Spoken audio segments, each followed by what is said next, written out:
Welcome back to our 9th grade video series. This lesson will focus on our measurement systems, and especially those measurement systems that we need to use within the lab. So let's get started. Now, at least we talk about measurement systems. Most of the world has switched over to the metric system, and we still think here in the United States we still use a US/imperial type system yet. And I remember sitting back in elementary school being told that by the time I graduate from high school, we will be completely switched over to the metric system, and we will be measuring our speed in kilometers per hour, and all of our measurement systems would be in grams and liters. Well, that was more than a few years ago, and we're still actually using a lot of our imperial systems yet.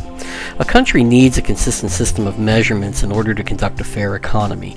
Everybody needs to measure in the same thing so that a gallon is a gallon everywhere, or a liter is a liter everywhere.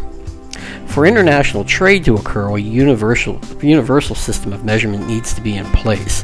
And I show this example of a speedometer. Whenever you look at a car speedometer, you're going to see miles per hour. You also see kilometers per hour. And again, depending on which country you're in, the emphasis will be on one or the other.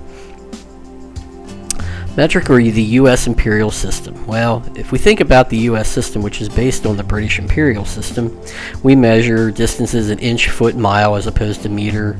From the metric system, our weight or mass measurements are ounce, pound, or ton as opposed to the gram, and our volume is ounce, pint, quart, or gallon as opposed to the liter.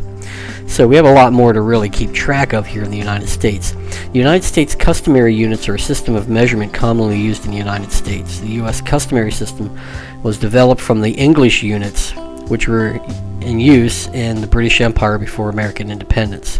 Consequently, most U.S. units are virtually identical to the British imperial units. So when we're in a CAD system, it's going to say, do you want to use imperial units or do you want to use metric units? Well, we're thinking imperial the same as the U.S. So let's look at the imperial measurement system, and let's look at measurements first, especially what we will use in the lab, where we base everything off of the inch, and we have measurements in fractional inches. So here would be a roller with 1 inch broken up into 16 units, which would be 1/16 of an inch. So as you count to the first line, it's 1/16. The second would be 2/16, which would reduce to 1/8. So again, you work with your basic math and working with fractions in here. We're going to be doing a lot of that.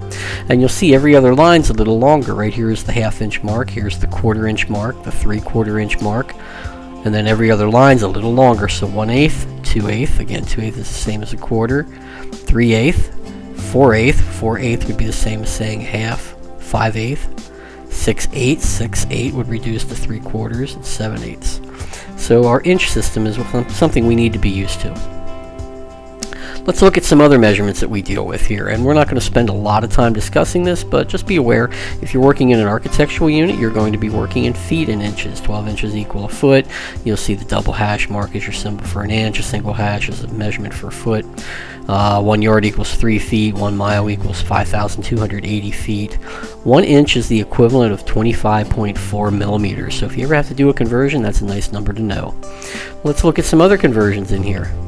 Okay, so weight mass measurements. So 1 pound, abbreviated LP, equals 16 ounces. 1 ton equals 2,000 pounds. So these are some of our base measurements to deal with. 1 ounce is the equivalent of about 28.3 grams. And a standard size paperclip is about the equivalent of 1 gram. So you can start to do some conversion in there. Let's talk about volume. Okay, 1 cup equals 8 ounces. 1 pint equals 2 cups, 1 quart equals 2 pints, 1 gallon equals 4 quarts.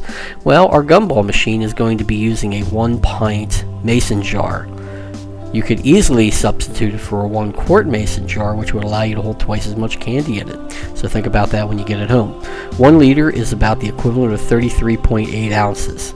So if you do the math, 2 liters is just a little bit more than a half a gallon. So when you pick up a 2 liter soda bottle as opposed to a half gallon of milk, they're almost the same thing. Let's look at the metric system. The metric system is a much easier system than our imperial inch system. The U.S. government passed the Omnibus Trade and Competitiveness Act in 1988. So I was in college when this was passed, which made the metric system the preferred system of weights and measures for U.S. trade and commerce. But you think, well, wait a second, how comes we still measure in quarts and gallons and inches. Well, if you're doing business, you know, and if you're doing business globally, you're going to have switched to the metric system. So if you're in industry, you know how to work with both of these systems pretty well. Every country actually has their own basic form of measurement system, but everybody has pretty much adopted the metric system as their official form for things. Here's an interesting article about from howstuffworks.com. You could always go to that website and read into this a little bit more. Common metric units. Okay, so there are some prefixes that you need to deal with, and I'm sure you've discussed these in science and math class. The milli is 0.001, so a millimeter is 1/100th of a meter. I'm sorry, 1/1000th of a meter. A centimeter is 0.01, so that is 1/100th of a meter. A kilo would be 1,000. Kilometer would be 1,000 meters. Millimeter, centimeter, meter, kilometer are common distance measurements used in the technical lab. Measurements within the lab. Now, because we're working in a wood shop with our woodworking project, we are going to be dealing with fractional inches. For example, 3 1/4 inches would be a woodworking number to deal with. Now, let's say you're working in an architectural unit. Well, if you're going to be building houses, you're going to be working with feet and fractional inches. So you would be representing a measurement like 3 feet, 3 1/4 inch. Now, if you're working in machine or metalworking, you know, if you're working in a machine shop making parts for cars or for buildings, construction, if you're working with metal, normally you work with a decimal inch system. So 3 1/4 inches would be specified as 3.25 inches. In a CAD system, typically in a CAD system, you are working with decimal inch. So if we're going to make a line 7/8 of an inch long, that would be 0.875. And again, we'll probably most commonly work with decimal inch, but it can be set to any other system depending on what you're working with. Alright, so the fractional inch. We talked about this just a little bit earlier, and most rulers are going to be measuring in a 1/16th of an inch, and you're always going to reduce to the lowest possible fraction as you go. So let's give you some examples of this. So here's a roller, and we've marked a couple of locations on that roller. Divisions are in 1/16th of an inch, and 0 starts right at the end of the roller. So let's look at a couple of examples. What does A point to? A points to 1, 2, 3, 4, 5, 6, 7, 8, 9, 10, 11, 12. So it would be 12/16ths of an inch, which can be reduced. If you cut them both in half, you would end up with 6/8. That can be reduced again to 3/4 of an inch, and you'll notice it is the third larger division, which would be 3/4 of an inch. Let's look at B. Okay, B, if you were to count all the divisions straight up, you would end up with 32/16. If you reduce that out, it's exactly 2 inches. Let's look at C before I pull it up on the screen. So if you look at C, you're up over 2 inches. You're up over a half. That would be 8/16. 8, 9, 10, 11. 2 11/16 would be our next one. It cannot be reduced any lower. You can't cut both of these in half and still have a whole number. If we look at D, D is 4 inches plus 1 line, with 4 1/16. It cannot be reduced. If we look at E, it is exactly at 4 1/2 inches, 4 8/16.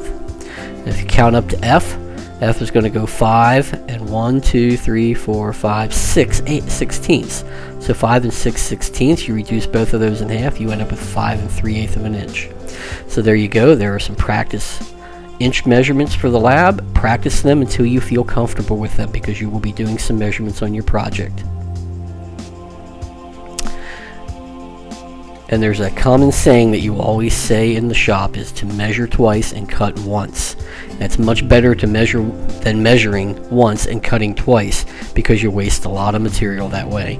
And we do have plenty of extra material in the shop, but we really want to limit the amount of waste. So always measure twice, cut once.